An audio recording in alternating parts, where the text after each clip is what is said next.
irmãos. Hoje daremos início à lição 12 da nossa revista, que tem o título As cidades de refúgio são estabelecidas.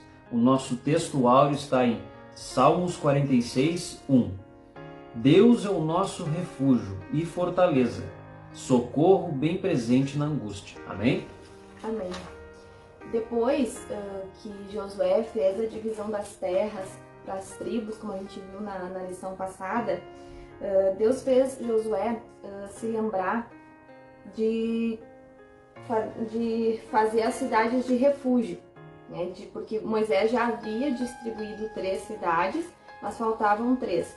E essas cidades de refúgio pertenciam aos levitas, que também eles acabaram reivindicando isso, porque Josué dividiu todas as terras para as tribos e acabou meio se esquecendo da tribo dos levitas, porque como eles trabalhavam para o Senhor no templo, eles não tinham necessariamente o domínio sobre as terras, mas eles teriam a propriedade, no caso, né?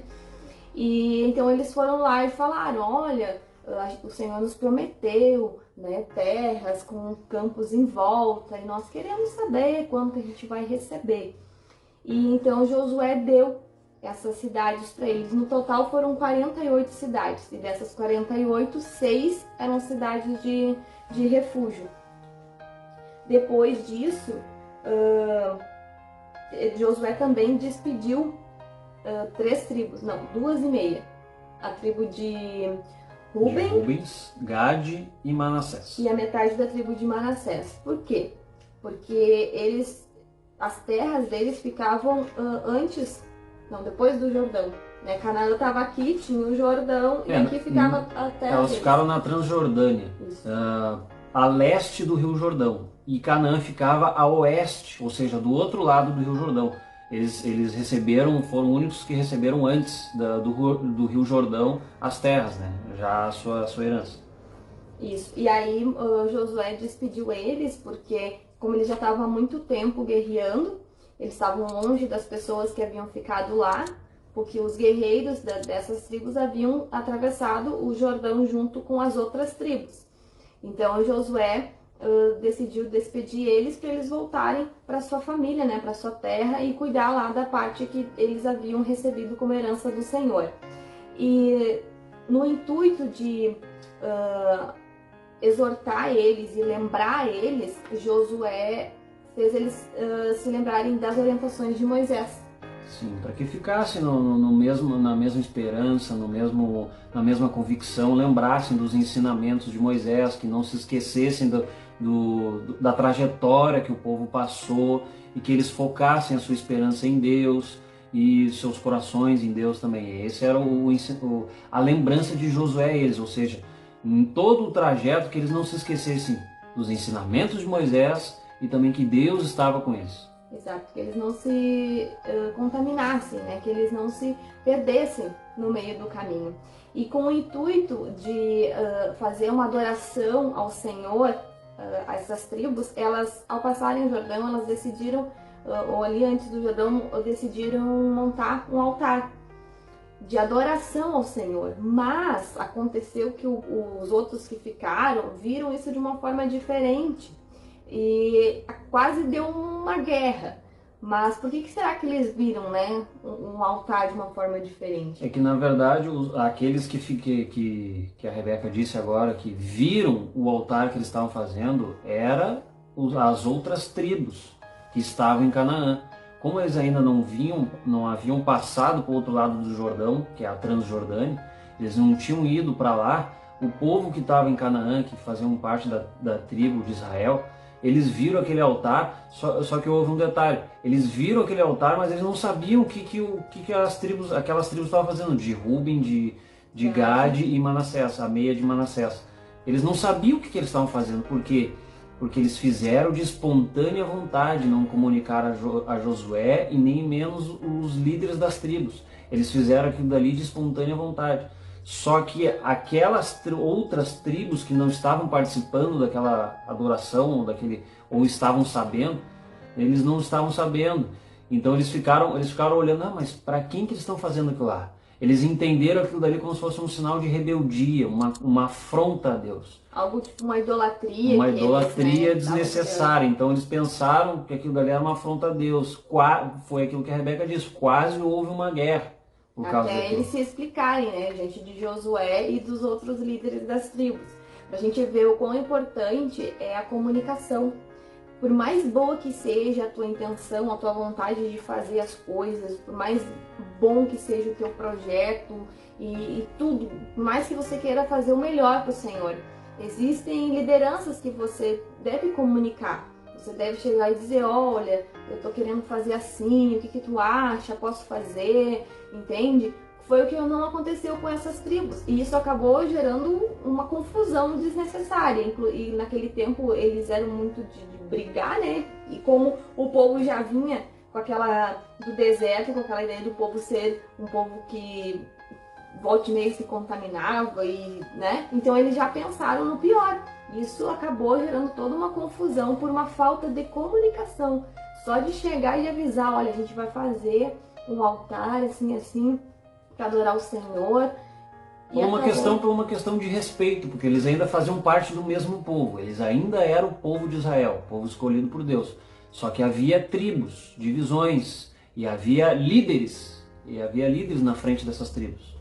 Isso, e eles acabaram meio que passando por cima porque acharam que estavam saindo, iam passar para outro lado, não precisariam falar nada, né? Que eles iam entender e tal. Mas não aconteceu isso. Como a gente falou antes, as 6 cidades, das cidades que pertenciam aos levitas, foram feitas de cidades de refúgio. Aí eu fiquei me perguntando o que seriam essas cidades de refúgio. Será que seria um lugar de lazer, né? O povo de Israel? Porque teria que ter campos em volta, teria que ter sempre acesso, todas as tribos deveriam ter acesso a essa cidade. Para que será que eles fizeram essas cidades de refúgio? Que Deus mandou lá no tempo de Moisés ainda, e Moisés já tinha estabelecido 3. O que seria essas cidades de refúgio? Elas nada mais eram que como diz a revista, que fortalezas judiciais.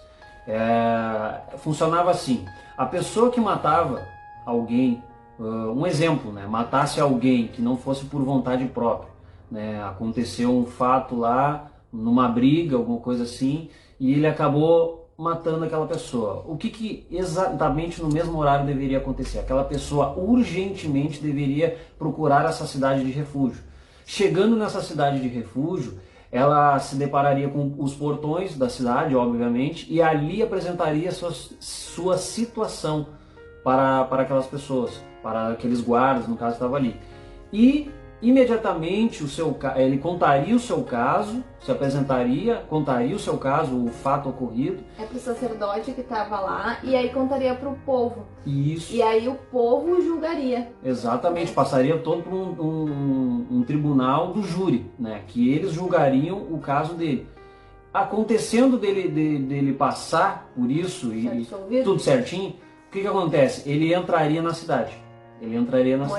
Moraria lá dentro, até a morte do sacerdote, como diz a Bíblia. Até a morte do sacerdote. Ele ficaria lá dentro, né? Protegido, no caso, porque naquela época, quando alguém matava outra pessoa, algum parente ou alguém se tornava o vingador, né? Buscava por justiça pela morte da pessoa, matando a pessoa que matou.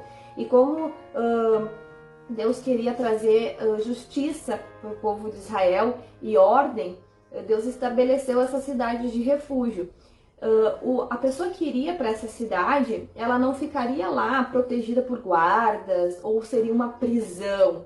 Não, essa pessoa, como o Jonas falou, chegaria lá, falaria o que tinha acontecido, explicaria, passaria pelo sacerdote, passaria pelo povo, moraria lá, então ela teria que sair do lugar onde ela estava, deixar a família, deixar tudo lá, né? Só um detalhe, como eu falei, urgentemente ele deveria ir para a cidade. Por que urgentemente? Porque ele poderia ser, no caso, a pessoa, parente daquele que ele matou, poderia vir buscar vingança. E matar ele antes de chegar lá. Por isso que ele deveria urgentemente. Ou seja, nem passava em casa para pegar as coisas, direto para lá. Nem ficar ali, tipo, e agora? E agora o que eu faço? Tinha que sair fincado dali. Então lá dentro, Lá dentro, o que acontece? Lá dentro, ele não era obrigado a ficar lá dentro. Assim como ele não era obrigado a ir para lá. Você entende? Era tudo por livre arbítrio. Ele tinha livre, ou seja, se ele fosse imediatamente para a cidade, chegando lá, passasse pela aquela audiência prévia ali no portão, ok, tudo certinho, ele entrava. Estando lá dentro, se ele quisesse sair de novo, ele poderia sair de novo. Só que ele correria o risco de encontrar aquele que busca vingança por aquele que ele matou, né? E aquele que eventualmente matasse ele fora daquela cidade não seria culpado. Não, olha o detalhe, não seria culpado se matasse aquele indivíduo, né? Então, porque ele saiu fora porque da ele cidade. saiu fora da cidade de refúgio, saiu daquele local que era protegido. Mas daí você deve estar se perguntando, quer dizer que tinha guardas lá protegendo as pessoas? Não, não tinha. A proteção que eles tinham dentro daquela cidade era de Deus, não era ninguém mais do que Deus. Deus protegia aquela cidade, você entende? Não existia guardas protegendo a cada um dos que estavam, não existia isso. Só que para ele estar debaixo da proteção de Deus, ele deveria ficar ali dentro, não deveria sair. Então você vê, trazendo para os nossos dias, hoje nós não temos cidades refúgio, hoje nós não temos um local específico, físico para nós ficarmos, mas nós temos a graça de Deus e temos o refúgio no nosso Senhor Deus. É lá onde devemos ficar. É lá onde, quando cometemos algum erro, quando nós devemos nos arrepender, devemos buscar a reconciliação com os nossos irmãos, que seria o tribunal, devemos buscar a reconciliação e devemos estar debaixo da graça de Deus, devemos buscar o nosso refúgio em Deus, que Ele vai nos proteger, amém? Isso, que é nada mais é do que a salvação, né? Porque nós todos somos pecadores e nós encontramos refúgio no Senhor. Ele que nos livra, que nos guarda, que nos dá, que nos deu através da sua morte na cruz do Calvário o nosso refúgio, né? Que nos deu a salvação da nossa alma, e isso nos tornou livres. Tanto que essa pessoa, quando cometia esse infortúnio, né, e ficasse lá, ela cumpriria a pena dele, no caso, até o sacerdote morrer. Depois que o sacerdote morria e ele não tivesse morrido, ele poderia ser livre e não haveria mais vingança contra ele.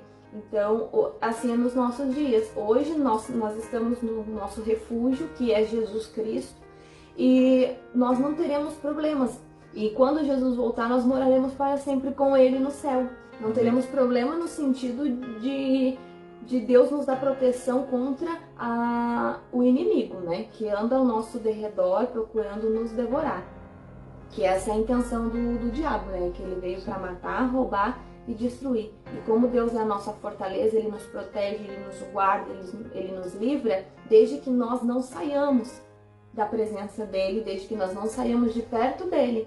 Porque se a gente se afasta do Senhor, aconteceria como aquela pessoa. Como é que ia ser protegida pela orientação de Deus se ela não estava mais perto da cidade? Assim é nós. Mas isso tudo é o livre-arbítrio. Você tem a escolha, você que está ouvindo, você tem a escolha de estar na presença de Deus ou não, de seguir os seus mandamentos ou não, de seguir os passos que Jesus trilhou ou não. Você entende? Então, você tem a escolha, Deus não obriga ninguém. Assim como não obrigava aquela pessoa a procurar refúgio na cidade de refúgio. Ele não era obrigado, mas para salvar a sua vida, para ter salvação, ele procurava o refúgio no Senhor. Amém? Amém. Essa foi a lição número 12.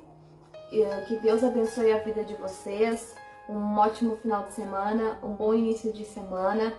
Que Deus abençoe cada vez mais. E não se esqueçam, nós estamos firmados na rocha que é Cristo, e Ele não é só rocha, mas Ele também é o nosso refúgio. Amém. Amém? Amém. Que Deus abençoe e até o próximo domingo. Próximo domingo. Tchau, tchau. Tchau.